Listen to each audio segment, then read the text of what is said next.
Hello hello साथियों। आज मैं आपके सामने एक नई कहानी लेके आई हूँ जिस पर हम चर्चा करेंगे। तो मेरे इस कहानी को आप सुनने से पहले मेरे इस वीडियो को लाइक करना, शेयर करना, इस पर कमेंट करना और मेरे इस चैनल को सब्सक्राइब करना ताकि मैं इसे और आगे से आगे प्रोवाइड करवा सकूं।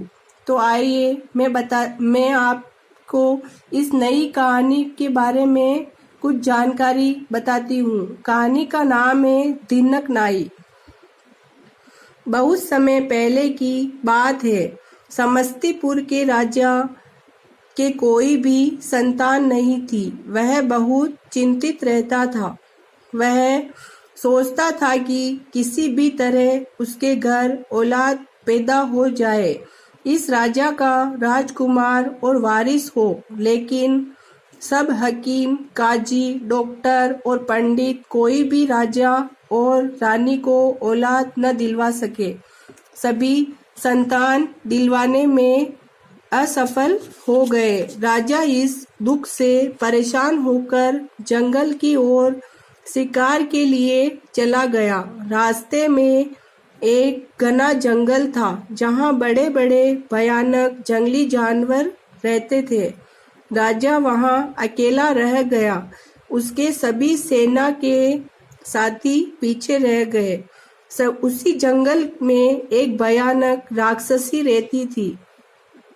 उसने राजा को पकड़ लिया। वह राजा को खाने लगी तो राजा ने कहा, मैं बहुत दुखी हूँ क्योंकि मेरी कोई संतान नहीं है, कोई वारिस नहीं है। राक्षसी ने कहा कि मैं तुम्हें एक शर्त पर छोड़ूंगी कि तुम मुझसे विवाह कर लो और मेरी संतान को अपने राज्य का राजकुमार बनाओ।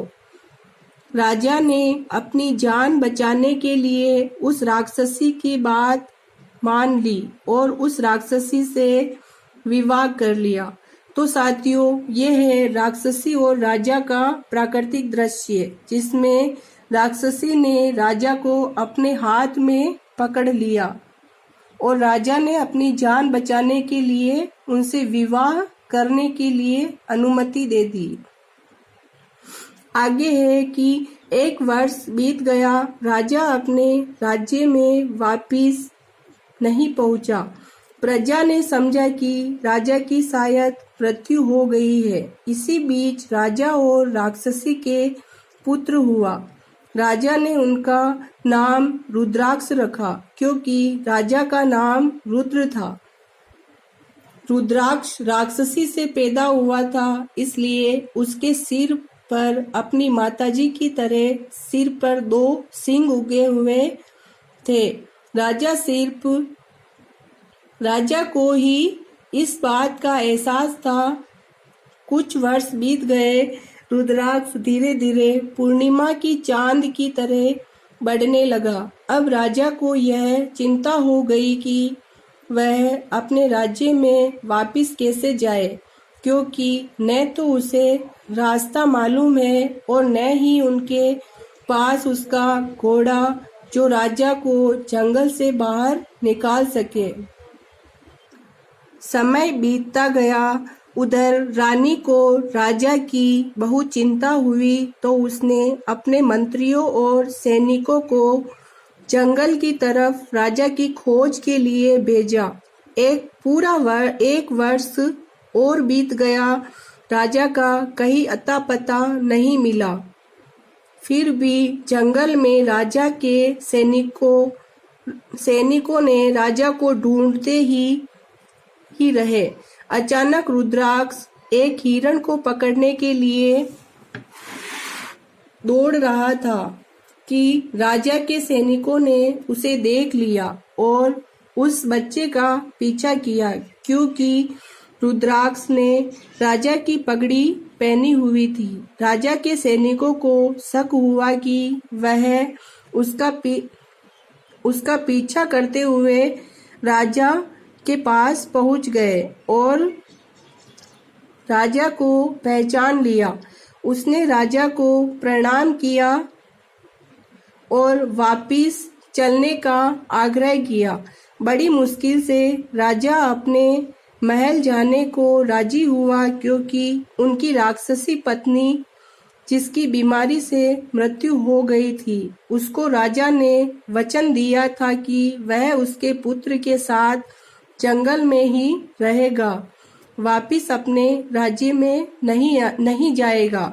फिर भी बड़ी मुश्किल से राजा मान गया और अपने पुत्र रुद्राक्ष को साथ लेकर गया। जब वे महल के पास पहुँचे तो उनका भव्य स्वागत किया गया। महल में जाकर राजा ने रानी को पुत्र और राक्षसी के बारे में सब कुछ बता दिया। रानी को पुत्र पाकर बहुत खुशी हुई।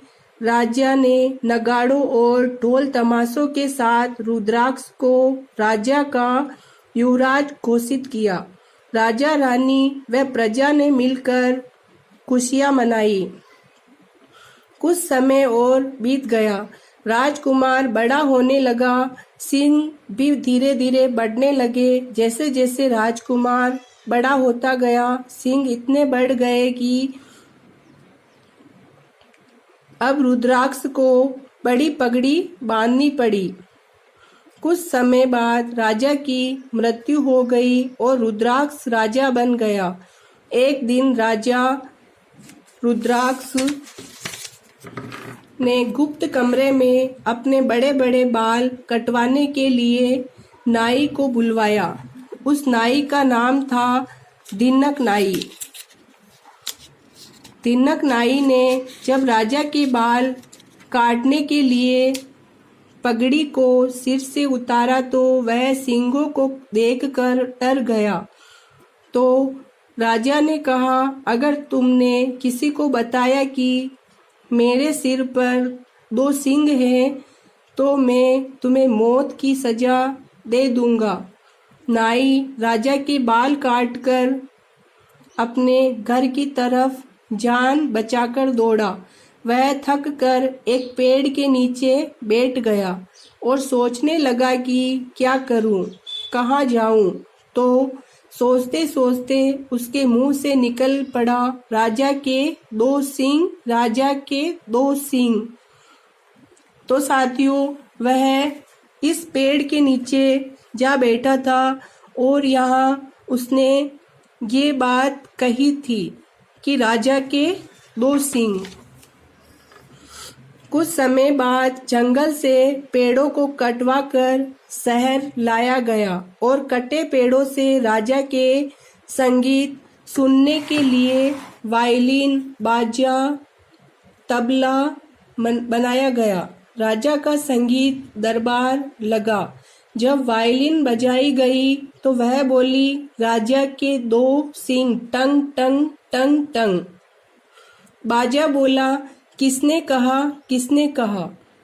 तो तबला बजाया गया तो तबला बोला, दिनक नाई, दिनक नाई। इतना कहने पर राजा को ध्यान में आया कि मेरे बाल काटने के बाद दिनक नाई जंगल की तरफ भागा था। उसी जंगल के पेड़ की लकड़ी से यह तबला, बाजा, वायलिन बनाकर लाया गया, क्योंकि नाई ने उसी पेड़ के नीचे ही ये शब्द बोले थे। तभी सबको यह बात पता चली कि राजा के 2 सींग हैं। राजा ने दिनक नाई को दरबार में बुला भेजा और फांसी की सजा सुना दी। इस प्रकार सारी प्रजा जान गई कि राजा के सच में 2 सींग है और वह राक्षसी का पुत्र है।